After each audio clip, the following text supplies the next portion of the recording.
I asked Natalia for days when I'm in a time crunch, how can I create some easy wave? The step number one, apply leave-in conditioner. Usually I would do it section by section, but we're in a time crunch, so I'll do it very quick. After applying a leave-in conditioner, I always brush through. Remember my favorite tooth comb. I brush it for an even application of the products. Don't forget, we need an even application.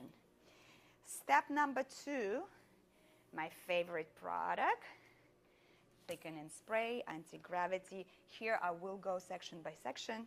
In a perfect world, I will create some volume on the roots, but today is not the day.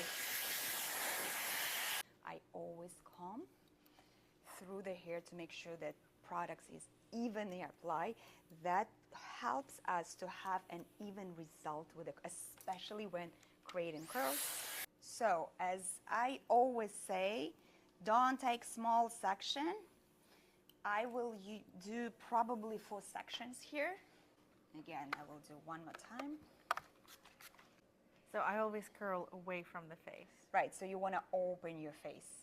Makes we sense. open our face in the front, so that's why we're kind of like curling away from the face. Mistake number one, not using a leave-in conditioner. The reason why we use leave-in conditioner to fill up your hair with moisture.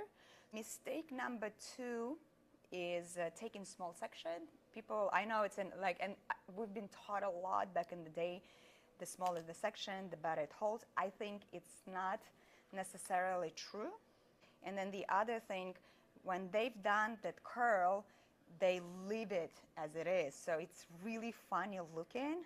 Yes, that's the mistake I would probably leave this. Yeah. And how much leave-in conditioner should I apply? I always feel like I'm very stingy. Stop being stingy with your products. There's so many products on the market. How do you keep up with it all? I take classes. I contact companies to tell me to give me a little bit of information. I ask a lot of questions. If I like the product and I try it, I connect to the companies and I like to ask. I take classes all the time. I learn a lot. I try to understand the properties of products before I use, because it's a lot of companies, but in the end of the day, chemistry is chemistry, and the property of the products is the property of the product. Could I DM you with a question about a product? Of course, you can send me any products, and then maybe together we can discuss what you like and dislike, and then decide on which product will work best for you. This is going to be my final look.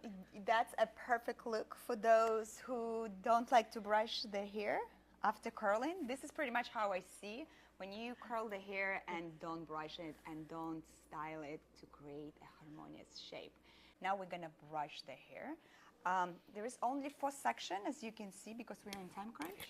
You don't need to be afraid to brush the hair at all. It will hold the shape. The rules, proper heat distribution, tension of the curls, of course applying the correct products in the correct order. You see, I'm like brushing and I'm not afraid at all. So if I didn't even use the products, I'm just trying to create that shape, that silhouette that makes it perfect.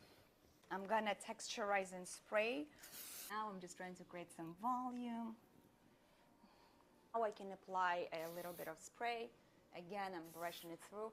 And as you can see, as I'm brushing it through, it actually makes the hair super shiny. The freeze out is out. That's why I like this hairspray, and that's why I only use this spray in the end.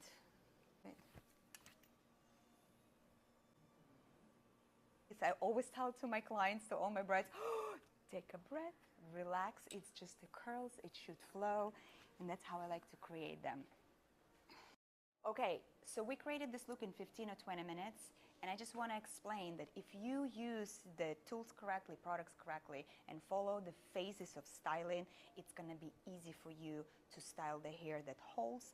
No matter how much you brush, no matter what you do with the curls, the shape is still there.